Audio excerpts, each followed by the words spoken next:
Welcome to Jackson Lewis's podcast, We Get Work.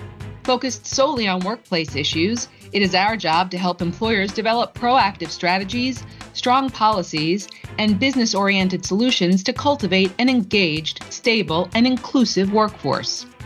Our podcast identifies issues that influence and impact the workplace and its continuing evolution, and helps answer the question on every employer's mind: how will my business be impacted?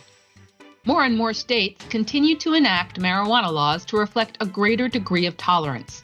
Not surprisingly, California and Washington are taking the lead in a more progressive and pro-employee approach beginning in 2024. Employers in these states will have to change the way they conduct marijuana drug testing, if they conduct it at all. For example, California will prohibit employers from discriminating against job applicants based on information regarding prior use of cannabis discovered from an individual's background check. California will also restrict the way that employers will be able to drug test for marijuana. Washington will have a similar marijuana drug testing law, but it will be limited to pre-employment drug testing. On this episode of We Get Work, we discuss the controversy surrounding these new laws and how employers should handle marijuana drug testing going forward. Our hosts today are Catherine Russo and Catherine Cano, principals in the Long Island and Omaha offices of Jackson Lewis. Catherine, with a K, helps clients navigate workplace problems involving drugs and alcohol. She defends employers in litigation where drug and alcohol test results are at issue and frequently conducts reasonable suspicion training for employers concerning their substance abuse policies. Catherine, with a C, counsels clients on workplace drug and alcohol issues, including developing substance abuse policies and helping them comply with the Americans with Disabilities Act, Family and Medical Leave Act, and state disability and leave laws. Catherine and Catherine, the question on everyone's mind today is, how are California and Washington changing marijuana drug testing laws, and how does that impact my business? Hi, everyone. This is Catherine Russo. I'm here today with my partner, Catherine Cano, and we're talking about our favorite topic, marijuana. It seems like the questions about marijuana are never ending. But today, our real focus is going to be on the two new laws that are effective on January 1st, 2024. There's a law in California and another law in Washington. And these marijuana laws are very different from most of the other state marijuana laws that have come along before them. And because they're so unusual, we thought it was probably a good idea for us to do this podcast today to talk about what the laws say, what they mean, what we think they mean, because they're not 100% clear. So that's our agenda. So I'm going to start off talking about California, and then Catherine will talk about Washington. And then after that, we'll go into some more analysis of how do we think employers can comply with these laws, because it really isn't crystal clear. So let me start with California. There's actually two laws that will take effect on January 1st.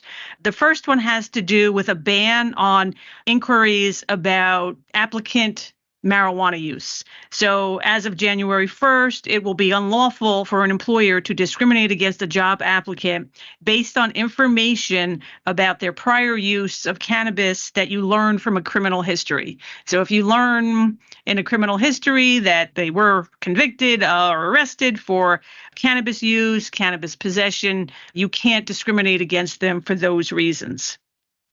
Now, the other law, which is the bigger one that we have more concerns about because of all the drug testing issues, prohibits employment discrimination based on off-duty use of marijuana.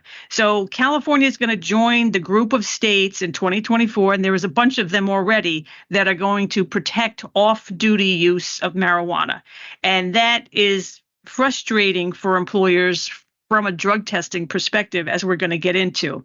But just to start off, just be aware that you can't discriminate against people for their off-duty use.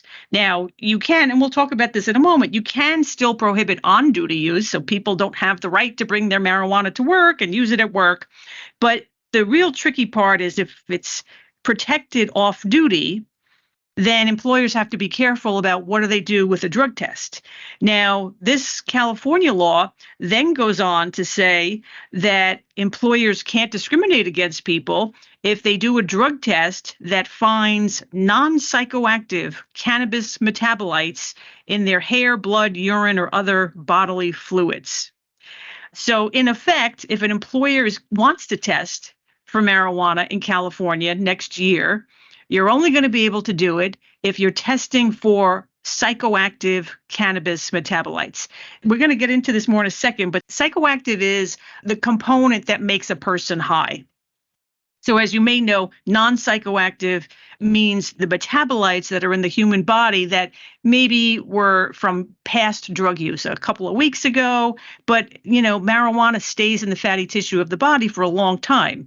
So the point of this law is if you're going to drug test people, you've got to be testing on the current presence of marijuana in their body, not something that they did days or weeks ago. We're going to get into this more in a second. I want Catherine to talk about the Washington law. But the other thing I just want to say quickly is that the law does not apply to the building and construction trade. So if you're in that industry, lucky you, it doesn't apply to you.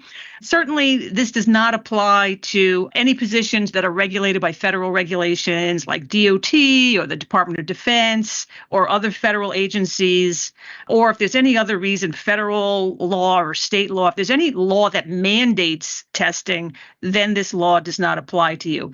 Unfortunately for everybody else, which is a lot or most employers in California, you're going to have to comply with this law, and you're not going to be able to test unless it's for the psychoactive components of cannabis only. So we'll get into that more in a moment, but now I want to let Catherine talk about the Washington law. All right. Well, Washington passed a very similar law to California, but it's targeting pre-employment testing. This law will also go into effect on January 1st of 2024. So the background here is that the Washington legislature had some concerns that applicants are being denied employment opportunities based on a test that might reflect cannabis use even a month before they are applying for this job or taking this drug test, despite cannabis being legal in the state. So as of January 1st, Washington employers cannot discriminate in the initial hiring for employment based on the person's use of cannabis off the job and away from the workplace, or based on an employer-required drug test that has found non-psychoactive cannabis metabolites in the specimen. There are some caveats here. First of all, the law does not restrict employers from making initial hiring decisions if that's based on a scientifically valid drug test using methods that are not screening for the non-psychoactive cannabis metabolites. So if they're testing for psychoactive cannabis metabolites, and this is also limited to pre-employment testing. So we are not talking post-accident, reasonable suspicion, etc. There are several positions that are specifically accepted from the law. So DOT, those types of positions, anything where it's required by federal law to do drug testing. There are certain law enforcement positions with the fire department, certain first responders. There's a list there, but there's also a general safety sensitive exception, and that covers positions for which impairment while working presents a substantial risk of death. An important note for employers in Washington is if you intend to rely on that exception, you have to identify those positions prior to the applicant's application for employment.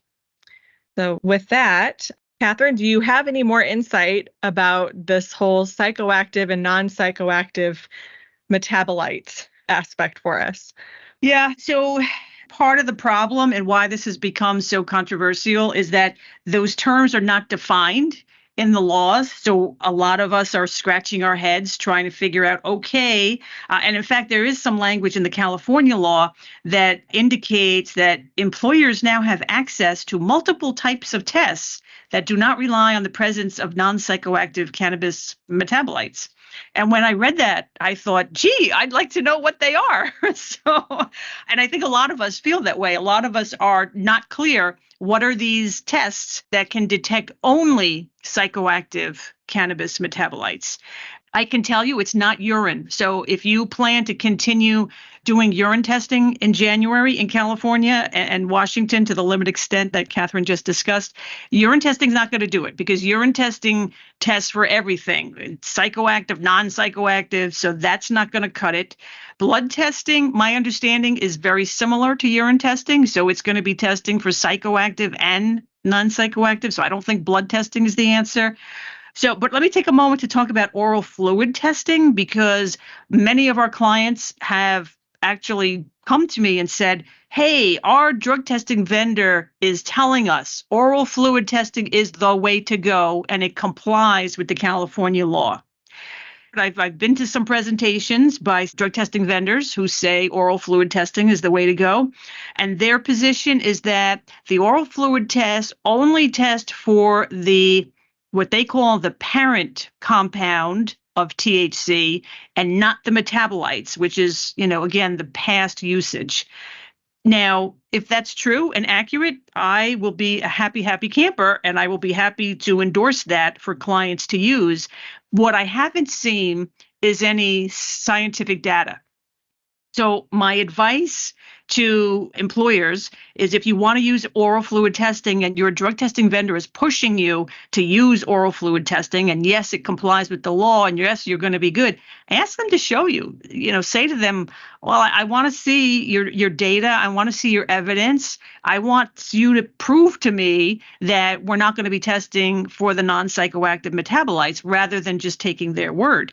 The other thing I have to tell you is that I've been reading a lot about the oral fluid technology, and there's a huge disparity in the windows of detection. I mean, I've seen some vendors are saying it's as little as 3 hours, maybe it goes up to 12 hours, maybe it goes up to 24 hours, and even longer periods, up to 48 hours. And the problem that I have with that is you have to remember that in California, as of January 1, you can't discriminate for off-duty use. So I think here's a very real situation that could happen. An employee could use marijuana at home at night. They come into work the next morning. They get into an accident. Now the employer wants to test them on a post-accident test. And even if the employer is using oral fluid testing, the employer is going to say, well, I'm complying with the statute, right? My vendor told me we're only testing for psychoactive components. If the employee tests positive, the employee is going to say, hey, employer, I used it last night at home, and that's protected by law. You can't fire me. And the employer is going to say, well, I'm using this oral fluid technology that my drug testing vendor said is the way to go. And now you're going to have a lawsuit. And I have to tell you, I don't know who wins that lawsuit. I think we're going to see a lot of litigation next year. And I think, the California courts are going to have to tell us, is oral fluid testing compliant with the law or not compliant? But I think if you're going to go that way, and I've been hearing from a lot of employers, they want to go that way because their vendors are recommending it. I think you got to, review the evidence for yourself and, be prepared for litigation and be prepared that you're going to have somebody from your drug testing vendor testify on your behalf that this is compliant with the law. So that's oral fluid testing. Now, there's another device that we're hearing about, and I'm going to let Catherine tell you about that one. Yeah, so similar representations, I think, by companies that are selling this, but there are entities that are selling marijuana breathalyzers, so kind of similar to alcohol breathalyzers, and most of us are familiar with those, but using a breath test for marijuana. Some of these companies are representing that the detection window is approximately 3 hours or up to 3 hours versus, 24 hours or several days. But these are all pretty new products. Oral fluid, it's been around many years, whereas marijuana breathalyzers, it's a much more recent concept. But the idea would be that you would do the marijuana breathalyzer and either send it to the lab for them to analyze the results, or that it appears some of them have some on-demand testing. But I think just like the precautions Catherine suggested taking, if you're looking at oral fluid testing, you would want to look at those same types of measures around using the marijuana breathalyzer. You'd also want to look at if there's any state drug testing laws that restrict the kind of samples that you can use, because this isn't necessarily going to be a solution that you can use in all 50 states, certainly. So, Catherine, I know clients that I talk to are usually frustrated with all this. They feel like they don't really have a way to police marijuana at work. But what kind of advice do you provide to those employers that maybe feel like drug testing isn't giving them enough relief anymore? Well, the first thing that I suggest to employers, especially in the states where off-duty use is protected, is please make sure you've got a really good, clear policy on marijuana. So you want your policy not just to address alcohol and illegal drugs, but you got to spell out marijuana because people don't think of marijuana as an illegal drug anymore. So it's got to be spelled out. You want a policy that prohibits use at work, prohibit bringing it to work. And that's true for medical users, by the way. So even if the person says, oh, but my doctor says I have to use it 4 times a day, they can't bring it to work. So you can absolutely have a policy that says, don't bring it to work, don't use it at work, and you can't be impaired at work. And then I think, as an employer, you're going to have to start thinking about, what do you really want to do? We've already seen a nationwide trend to remove marijuana from the pre-employment drug testing panel. And that's been true in California for a while now. I think that most employers have said, hey, it's been legal in our state for a long time. We're not going to test for it anymore. And then think about, what do you really need to test it for? I do work with a bunch of clients who have decided that, marijuana, we're starting to view it more like alcohol. And so they're generally only testing for it, if it's legal to do so in the state, when there's reasonable suspicion. So, think about, do I really need it for pre-employment? Do I really need it for post-accident or random? Because you're going to capture a lot of off-duty use if you test for marijuana on those tests. But, if it's legal in the state to do reasonable suspicion testing, you may want to consider it. And Catherine, I'll toss this back to you, but we've always endorsed reasonable suspicion testing to clients, right? And I don't think that changes a whole lot, except in a few states where you can't test for marijuana anymore. Yeah, and reasonable suspicion training for your supervisors is something that is really important. A lot of times we get calls from a client who says a supervisor had an issue over the weekend. They let the person work the shift, or maybe sometimes they send them home, but they're not doing a drug test right away. They're not really sure how to handle the situation. And we end up with a result where maybe it's not quite ideal. Your supervisors, if they're going to be weighing in on who's going to be taking drug tests, or if they're going to be making determinations about potential impairment, things like that, they definitely need to have training on reasonable suspicion, and in particular marijuana. What are the signs of impairment? What steps are they supposed to take if somebody is displaying signs of impairment? Who do they need to talk to? Do they need to remove the person from the workplace? How do we get that person to their home safely? Because we certainly don't want to have people driving if we think they're impaired at work. And another piece there, just from a state law standpoint, there are more than a dozen states that have mandatory employer drug testing statutes. So you always want to keep those in mind. Some of them define reasonable suspicion, and some of them define reasonable suspicion very strictly. For example, we were talking about California. Well, in San Francisco, you can only do testing for your current employees if you have reasonable suspicion, and that's one of the strictest definitions of reasonable suspicion in the country. So make sure that you're also checking, is there a state law definition of reasonable suspicion? And there may also be requirements around supervisor training. I know Iowa has one, for example. Montana has one as another example. There's a lot of states that have that type of structure in place. So make sure that you're checking state law, and in the absence of state law, just as a best practice, have some policies and procedures for supervisors and train them on what they're supposed to do if they think someone is impaired at work, including under the influence of marijuana. Catherine, anything else to add for what employers should be doing for 2024? Yeah, just to add on to what you just said there, I think even if you're in a state where you can't test, like New York, and if you decide you're not going to test in California next year, you still want to train your supervisors, right? Because they're going to ask, what do we do if somebody appears to be high for marijuana, but we can't test them? So what are we going to do? So I do think as an employer, to get ready for 2024 in California, there's quite a few things that you should be doing. I think you need to decide first, are you going to test for marijuana? And if so, by what method? Because you can't use urine testing anymore. So you've got to decide, are we going to try oral fluid? Are we going to try the breathalyzer? Or are we just going to stop, which many employers are deciding to do? And then you've got to revise your policies, train your supervisors so that they know what the policy is and what do we do if we think somebody's high at work. And then for the purposes of the Washington law, you've got to decide which positions are safety sensitive if that applies to you. We're certainly available to help you make any of those decisions or talk through those decisions.